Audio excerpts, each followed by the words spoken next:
Velkommen til Under Lindetræet. Her er en lille præsentationsvideo af vores nytårsmenu ud af huset, som vi laver for første gang i år. Det hele er gjort meget nemt, så alt er færdigt tilberedt, så det kun lige skal lunes, og anretningen er det, I skal gøre hjemme.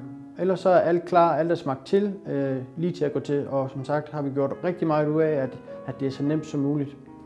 Vi har lavet en lakserillette til amys. Så er der en rødtunge, dampet rødtunge med hummer til forret, oksemedaljon til hovedret og appelsin og chokolade til dessert. Så vil jeg ganske kort forklare, hvordan og hvorledes I kan anrette den lille amys, som jo er lakserillette.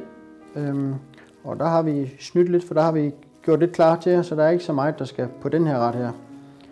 Til den første ret vil jeg anbefale, at I også varmer brødet, og det er også derfor, at brødet har 2 farvekoder. Det er fordi, det går både til amysen og til forretten.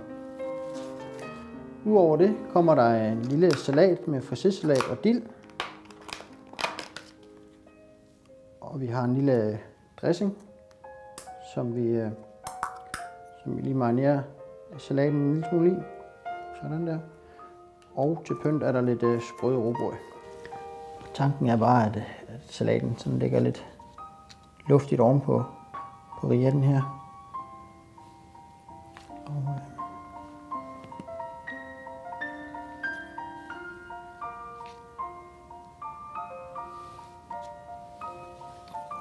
Så kommer lidt dild på.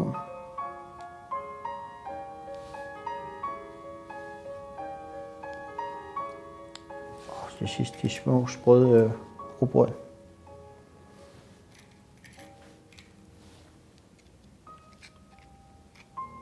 Sådan der. Så er den første lille amys klar.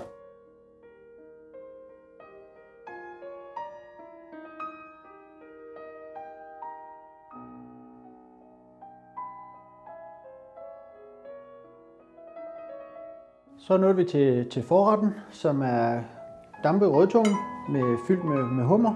Der er syltede jordskokker, der er jordskokkepuré, lidt jordskokkechips, og så er der lidt kørvel til pynt, og lidt mørk hummersauce. Og den dampede rødtunge skal i ovnen i 10 minutter, og de syltede jordskokker skal lige lunes i den væske, som er oppe i beholderen, og ganske forsigtigt i en gryde.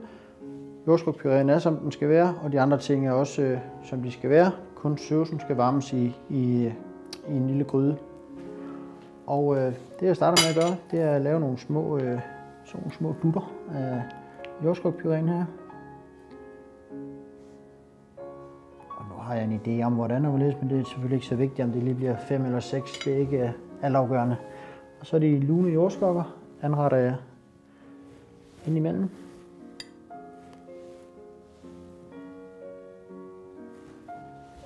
Den varme rødtunge kommer til at stå herovre på den anden side af tallerkenen. Og så lægger jeg de sprøde jordskokkechips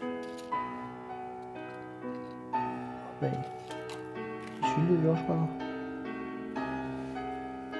Jeg pynter de små stykker kørvel.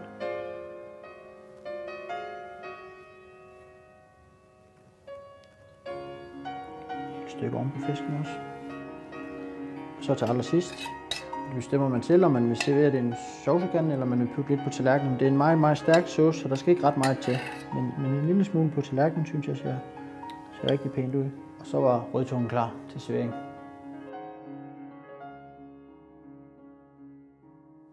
Så nåede vi til hovedretten, og der har vi lavet grillet oksemedaljon, pommes marquer, glaseret perleløg og glaseret persillerødder, lidt malt jord, lidt timian og kartofler og sauce ved siden af, som er par, hvor de andre ting kommer på tallerkenen.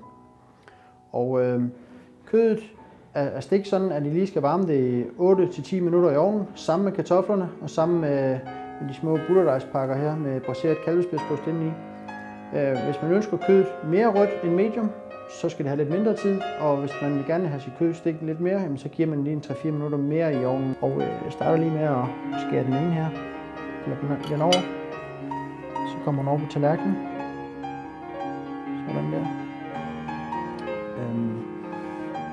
De glaserede ærteløg ligger sådan lidt rundt på tallerkenen.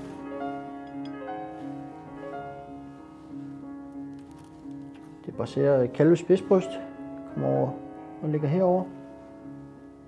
Og så kommer bøffen, som det centrale på tallerkenen, kommer til at ligge her.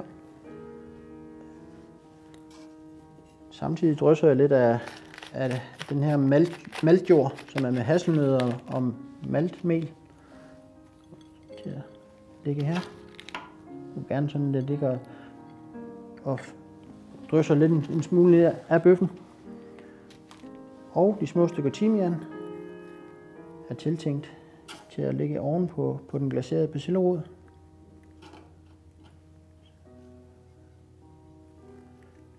Måske et lille stykke timian ovenpå på bøffen der også. Og som sagt, så har jeg valgt at lave kartoflen ved siden af på en lille tallerken, eller et fad, hvis man har lyst til, og saucen, som også skal varmes i en gryde, også ved siden af. Det kan man jo også gøre, ligesom man har lyst til, men jeg synes, det ser rigtig pænt ud, når det står ved siden af. Og ja, det var grillet oksemedaljon med persillerødder, braseret kalvespidsbryst og pommes marquere og den mørke skysauce af par. Velkommen. Så var det desserttid, og det vi har lavet til jer, det er en massarinkage med kakao, en appelsin- og havtorn mousse, chokolade ganache, der er lidt mynte og lidt hvid chokolade som pynt, og som crunch er der lidt appelsinskal og lidt mandler og lidt sprød kage, som det sprøde element på desserten. Og vil jeg lige vise jer, hvordan jeg har forestillet mig, I kunne anrette det hjemme. Appelsinmusen her, lige med en palet, hvis man har. Og alle tingene her skal egentlig bare i køleskabet, med undtagelse af chokoladeganachen. Det vil være rigtig fint, når I kommer hjem med det, at I bare lægger den på køkkenbordet. Så den bliver meget fast, når den er iskold nemlig. Så derfor så må den godt have sådan lidt stuetemperatur. Kagen der ved siden af musen. Og drysser en god skefuld af det sprøde her. Også igen, at det vil gerne komme lidt oven på kagen også.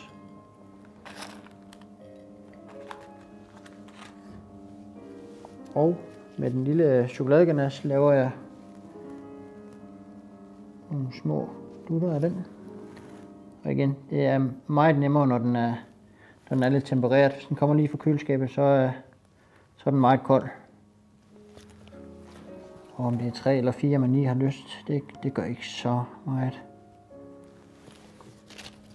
Sådan der. Og til sidst, så pynter vi lige med den sprøde chokolade her. Den må også rigtig gerne blive opbevaret på køl. Og så bare enten i køleskabet eller i fryseren, hvor man bare lige tager den ud og slutter af med de grønne blade der. Og så tænker jeg, at det skulle være sådan noget den stil der til desserten. Velbekomme.